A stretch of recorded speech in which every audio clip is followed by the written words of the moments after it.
Now, another question that I get I get from students is that the ICA exams is difficult no matter or irrespective of what you do. It's like the exam is structured to make you fail, and you fail. And so I've heard people say, Nhyira, I have done whatever there is in the world that I need to do, but I still failed the exams. I said, no, that means there is something wrong with you somewhere, right? That means you are not doing something right. This is my belief, this is my principle.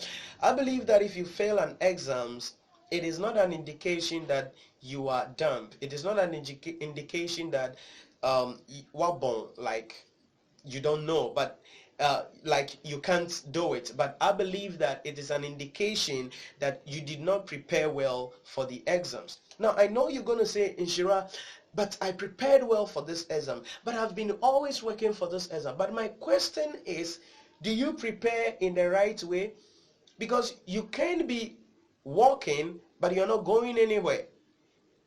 You can be doing something, but it is not returning any or giving you any returns. So are you consciously studying? Are you consciously working? So the way I answer questions like that on how you can pass any ICA exams is to teach something that I use for my private high clients students, what I call the success or the excellence triangle. The success or the excellence triangle.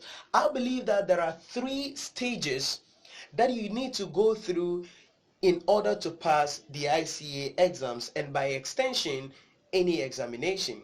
So that is what I have put on the triangle. This is concepts, this is examination analysis documents, and this is practicing of questions. So these are the 3 stages that I believe you need to go through. Many a times students start from this point, and I'm going to go through all of these. Now, what do I mean by concepts? This is what I've been saying in almost any video or every video that I've been doing about the fundamental concepts.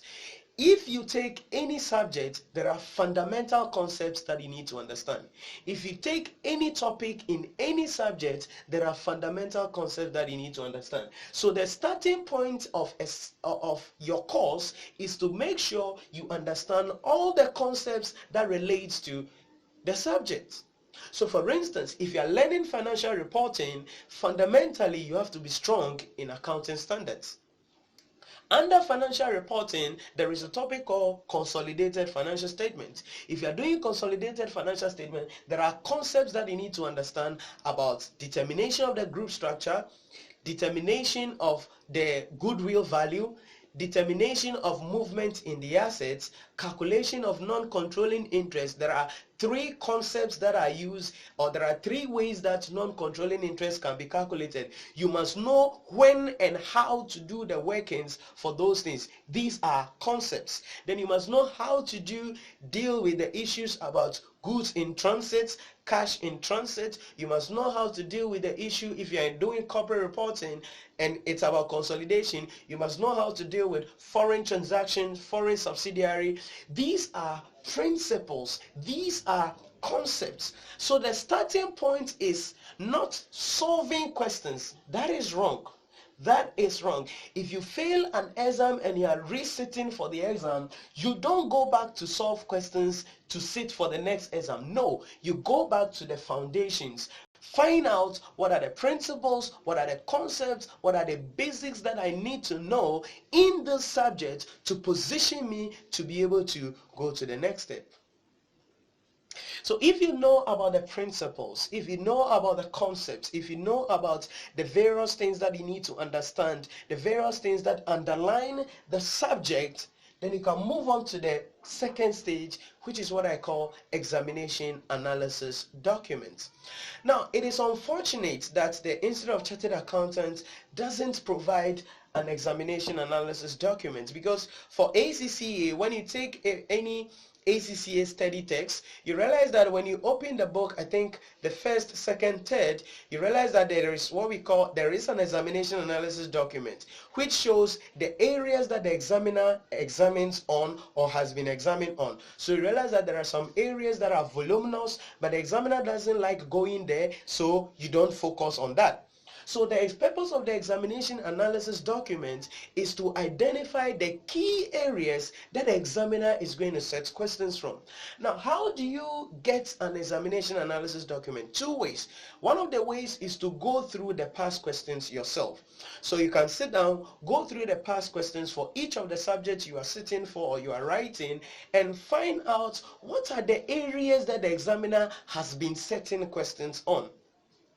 Not only about what are the areas, but what have been the subtopics under the areas that the examiner sets questions on. That is what we mean by the examination analysis document.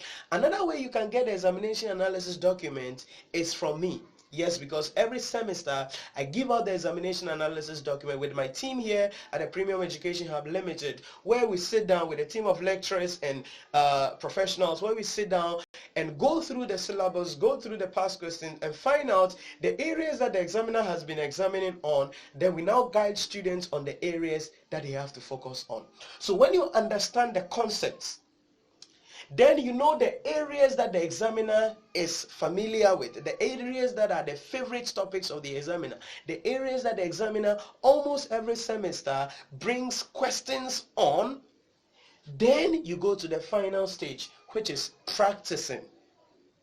So before you get to practicing, remember, you know the concepts, you understand the concepts, you know the areas that the examiner is going to be setting the questions from, is likely to set the questions from. Then now you can solve questions in those areas. The hazardous decision and disastrous decision that people take all the time is to go and solve the ICA past questions. So I've heard people say that I've solved the ICA past questions from 2010 to date. It is not about solving past questions. It is wrong. When you are solving past questions, I call it understanding concepts. Yes, you can practice some past questions, but that should not be the only source of questions. So this is where you must practice questions outside the ICA past questions. This is where you must practice questions in your study text. This is where you practice questions in the examination or the question bank by the ICA. So you solve the questions in the question bank, you solve the questions behind your study text, and you solve questions from ACCA as well. Because when you practice more questions in the key areas that you know the examiner will set questions on, after you have gone through and understand the concepts, then you now position yourself that irrespective of how the examiner sets the question, you will be able to answer the question. This is what I believe is the sure way you can pass the ICA exams. This is what I know to be the only way you can pass the ICA exam easily. So understand the concepts, get an examination analysis document to know the key areas that are examinable. Make sure you practice more questions. Don't solve ICA past questions and end there. Because for your information, many of the ICA past questions, even their solutions contains error.